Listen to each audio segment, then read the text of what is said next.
और किसी बेगुनाह को आप हफ्तों, महीनों, वर्षों जेल में डाल दें तो उसका एक संदर्भ बनता है कि किस संदर्भ में बिना सबूत के छात्रों को आप डाल सकते हैं। इसके समक्ष खड़े हैं, बोल रहे हैं, मगर हमारा अनुपात छोटा है। सत्ता जिनके कब्जे में है, अहंकार इतना ज्यादा हो गया है, तो सवालों को वो सत्ता में होने के हिसाब से बोल रहे हैं। 2014 के बाद जिस तरह से पहले ही दिन से मीडिया के न्यूज रूम के भीतर जो हमला हुआ था, उसको लेकर जो मेरी छटपटाहट थी वो आने वाले वर्षों में विकसित होती चली गई।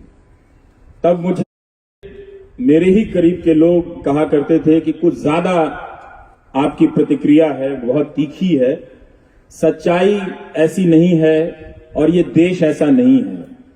देश कभी भी एक तरफा नहीं झुकेगा और ऐसा नहीं होगा कि न्यायपालिका सवाल के रूप में खड़ा हो जाता है कि उमर खालिद के साथ जो कुछ भी हुआ हो रहा है।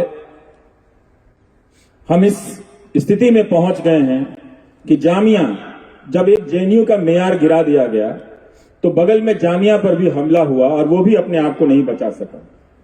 उसके छात्रों के खिलाफ जो पहला फैसला आता है और उसमें जज की जो टिप्पणी है, उस टिप्पणी पर देखिए हाईकोर्ट का फैसला आता है। तथ्य तो एक ही हो सकता है ना कि पुलिस के पास सबूत नहीं और वो सबूत और किसी बेगुनाह को आप हफ्तों, महीनों, वर्षों जेल में डाल दें तो उसका एक संदर्भ बनता है कि किस संदर्भ में बिना सबूत के छात्रों को आप डाल सकते हैं। तो उस संदर्भ पे उनकी न्याय की जानकारी में, कानून की जानकारी में वे अपने स्तर पर फैसला ले सकते हैं, मगर ट्रोल किए जाने या किसी अन्य आशंकाओं की वजह से, एप्रीहेंशन की वजह से वो जमानत का फैसला तक नहीं दे रहे हैं। जब जज की प्रक्रिया की एक सच्चाई है, हर दौर की सच्चाई है, हर सरकारों की सच्चाई है, हम सब जानते हैं, और उसे एक्सपंज करा दिया जाता है, फिर बाद में जज रिक्यूज कर लेते हैं। जो भी परिस्थितियां हैं हम सब देख रहे हैं, मगर हम कब तक देखेंगे? क्या हम देख रहे हैं? क्या हम बोल रहे हैं? उस अनुपात में इन प्रश्नों को हम सबको इन प्रश्नों के सामने खड़े करना पड़ेगा कि हम क्या इसके समक्ष हैं। हम इसके समक्ष खड़े हैं, बोल रहे हैं, मगर हमारा अनुपात छोटा है। सत्ता जिनके कब्जे में है, का अहंकार इतना ज्यादा हो गया है, अब चीजों को, सवालों को वो सत्ता में होने के हिसाब से बोल रहे हैं। ऐसा लगता है कि उनके पास अपना जवाब नहीं था, तो उन्होंने उस जावेद अख्तर का संवाद चुरा लिया जिस जावेद अख्तर से वो नफरत करते हैं। जाओ पहले अपने भाई का साइन लेकर आओ, उससे होकर गुजरना पड़ेगा सवालों को। जिन्हें झोपड़ी मिली है, घर मिला है, उनसे आपके सवालों को होकर गुजरना पड़ेगा। जिन्हें हमने बिजली का कनेक्शन दिया है, उनसे गुजरना पड़ेगा। तो उन सब का आप साइन लेकर आएंगे, तब आप अदानी के बारे में सवाल पूछ सकते हैं कि आपका अदानी से रिश्ता क्या है।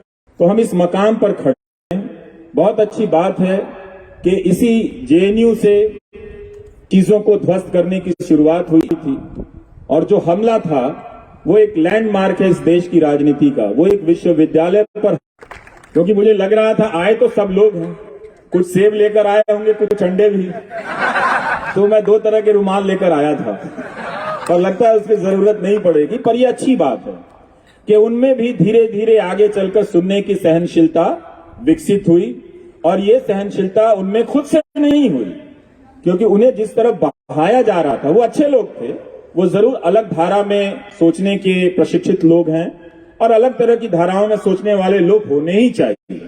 तो ये जेएनयू वो अर्जित करता है जिस जेएनयू के नाम पर पूरे देश के विश्वविद्यालयों में या पूरे देश के छात्रों में, जिनके भीतर एक सपना पनपा था अच्छी यूनिवर्सिटी का, उसे कुचला गया, उसके सपने से जेएनयू को विस्थापित कर दिया गया।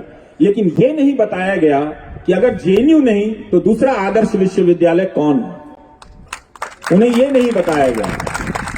पर कितनी सुंदर बात है कि इन तमाम हमलों के बीच जेएनयू खड़ा रहा कि हम नहीं, दूसरा कौन है ये हम नहीं जानते, मगर दूसरे का नाम आने से पहले हम ये जानते हैं कि हम हैं।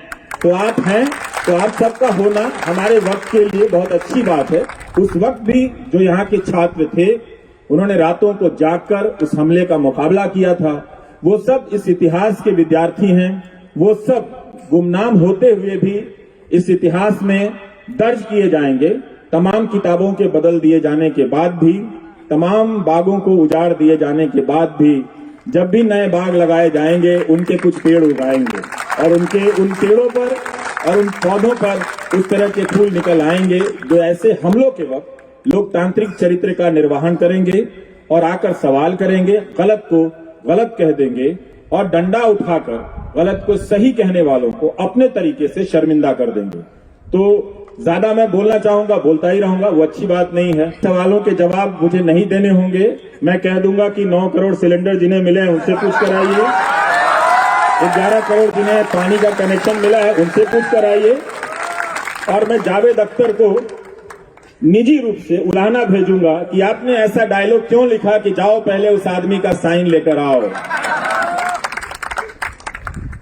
कम से कम प्रधानमंत्री को कॉपीराइट की फीस जावेद अख्तर को भिजवा देनी चाहिए थी। अगर इस देश में जावेद अख्तर ना हुए होते तो प्रधानमंत्री अदानी को संसद में खड़े होकर डिफेंड नहीं कर पाते।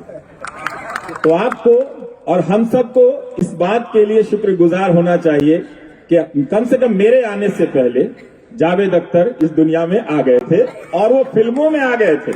अच्छी बात ये हुई कि फिल्मों में वो डायलॉग लिख रहे थे कि भाई जाकर पहले उस आदमी का साइन लेकर आओ। तो मुश्किल सवालों के जवाब के लिए मैं आपको ये काम दे दूंगा कि आप साइन लेकर आएं और लाते रहें, तब तक मैं अपने घर चला जाऊंगा। Thank you. नेशनल दस्तक की आपसे गुजारिश है कि अगर इसको बचाना चाहते हैं तो नेशनल दस्तक को सब्सक्राइब करने के लिए रेड कलर के सब्सक्राइब बटन को दबाएं, फिर बेल आइकन की घंटी दबाएं। नेशनल दस्तक को बचाने के लिए बहुत जरूरी है कि हर खबर को शेयर करें, लाइक करें, कमेंट जरूर करें।